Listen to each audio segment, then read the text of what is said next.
Bismillahirrahmanirrahim. Assalamualaikum warahmatullahi wabarakatuh. Perkenalkan, nama saya Royan Farhan Iskandar, NPM 1921911064 dari kelas 2B Pendidikan Jasmani.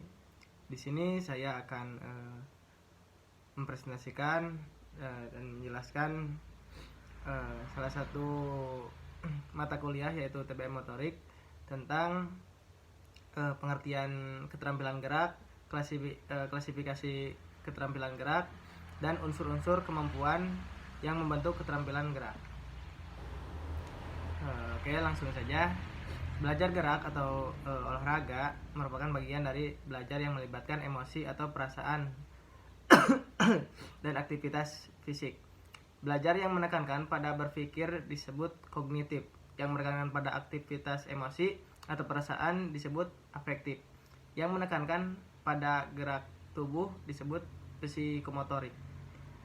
Nah, salah seorang ahli menegaskan bahwa belajar gerak merupakan suatu rangkaian asosiasi, latihan atau pengalaman yang dapat mengubah kemampuan gerak ke arah kinerja keterampilan gerak tertentu. Dalam pemerolehan keterampilan gerak dipengaruhi oleh beberapa faktor. Di antaranya ada 3, yaitu faktor individu subjek didik, faktor proses belajar, dan faktor situasi belajar. Nah, hal tersebut kita pasti akan menemukan di suatu pembelajaran. Kemudian keterampilan gerak adalah kemampuan seseorang untuk melakukan suatu tugas gerak secara maksimal sesuai dengan kemampuannya. Kemudian keterampilan gerak pada setiap orang berbeda-beda. Banyak faktor yang mempengaruhinya, antara lain faktor tingkat usia, terus kemudian pengalaman gerak. Pengertian belajar gerak adalah belajar suatu proses yang dilibatkan dalam melakukan gerak dan penyaringan atau seleksi suatu keterampilan motorik tentang apa yang menjadi penghambat gerak tersebut. Studi yang terkait belajar gerak yakni motor kontrol yang melibatkan sistem syaraf, fisik, dan aspek tingkah laku tentang pergerakan manusia. Faktor individu subjek belajar dalam belajar gerak akan merujuk pada adanya perbedaan potensi yang dimiliki subjek didik. Perbedaan potensi kemampuan gerak yang dimiliki oleh subjek didik ini secara fundamental akan memberikan pengaruh terhadap pemerolehan keterampilan gerak.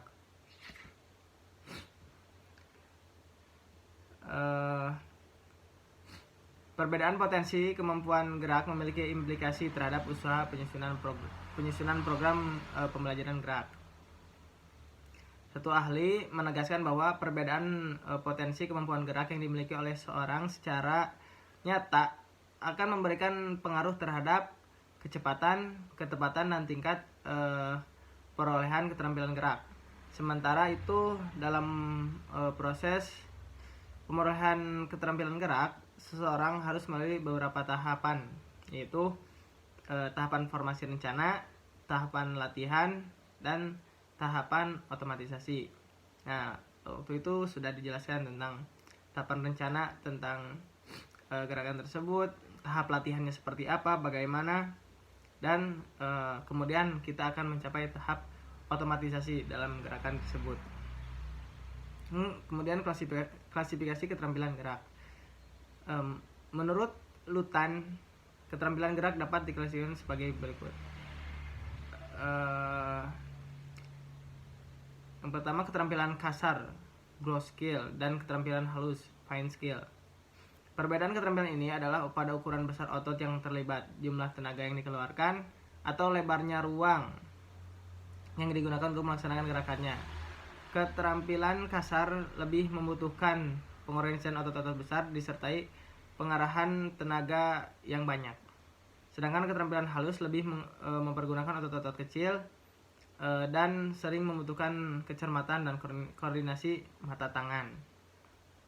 Nah, yang kedua itu keterampilan diskrit, serial, dan kontinus. Keterampilan diskrit adalah segala keterampilan yang dapat dikenal saat permulaannya dan saat berakhir. Nah, 5 keterampilan serial adalah aksi diskrit menjadi satu. Sedangkan keterampilan kontinus tidak mengenal saat mulai dan berakhir. Klasifikasi gerak ini cenderung ditinjau dari gejala penampilannya. Keterampilan terbuka, open skill, dan keterampilan tertutup, closed skill. Penggolongan keterampilan ini berdasarkan seberapa jauh lingkungan dapat diprediksi selama peragaan gerak. Karena kemudian keterampilan terbuka adalah keterampilan di mana lingkungan selalu berubah-ubah atau sukar diprediksi, sehingga si pelaku tidak dapat merencanakan secara efektif respon yang serasi. Sedangkan keterampilan tertutup adalah keterampilan di mana faktor lingkungan dapat diprediksi. Nah, itu jadi sebaliknya.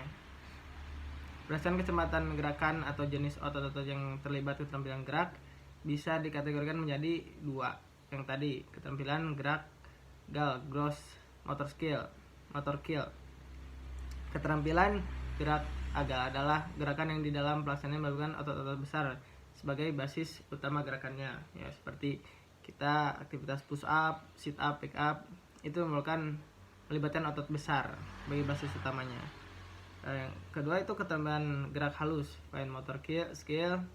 Keterampilan gerak halus adalah gerakan yang pelaksanaannya melibatkan otot-otot halus sebagai basis utama gerakan. Sebagai contoh menggambar, mewarnai, dan menulis seperti itu. Jadi otot-otot halus itu yang melibatkan otot halus itu seperti menulis, menggambar, dan yang lain-lain. Dan tiga unsur kemampuan yang membentuk keterampilan gerak. Secara garis besar ada 3 kelompok yang membentuk keterampilan gerak, di antaranya kemampuan fisik sebagai fungsi untuk melakukan gerakan. Kemudian kualitasnya perlu baik agar gerakan bisa terampil. Dalam unsur fisik ini yang membentuk keterampilan gerak meliputi kekuatan, ketahanan, kecepatan, fleksibilitas, agilitas, power, stamina, keseimbangan, dan kinetic sense. Nah, dan kemampuan mental, unsur-unsur kemampuan yang termasuk dalam kemampuan mental meliputi pertama itu kemampuan memahami gerakan yang akan dilakukan. Nah, itu jelas. Yang kedua, kecepatan memahami rangsangan stimulus. Yang ketiga, kecepatan membuat keputusan. Yang keempat, kemampuan memahami hubungan jarak. Yang kelima, kemampuan menaksir objek yang bergerak. Yang keenam, kemampuan menaksir irama. Yang ketujuh, kemampuan mengingat gerakan. Yang kedelapan, kemampuan memahami mekanika gerakannya.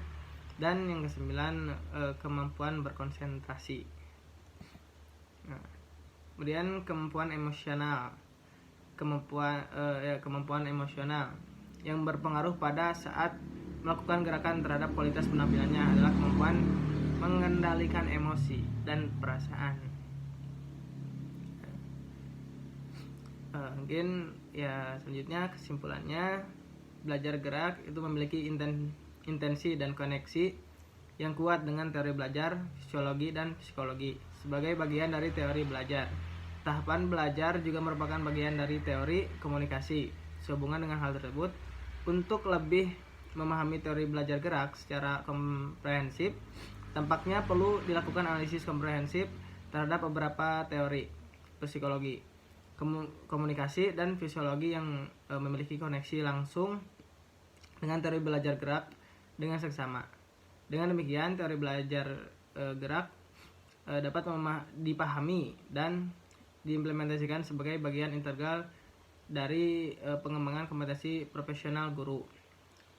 Nah, mungkin itu saja yang bisa saya sampaikan. Mohon maaf bila ada kesalahan dan kekurangan. Wabillahi taufiq wal hidayah. Wassalamualaikum warahmatullahi wabarakatuh.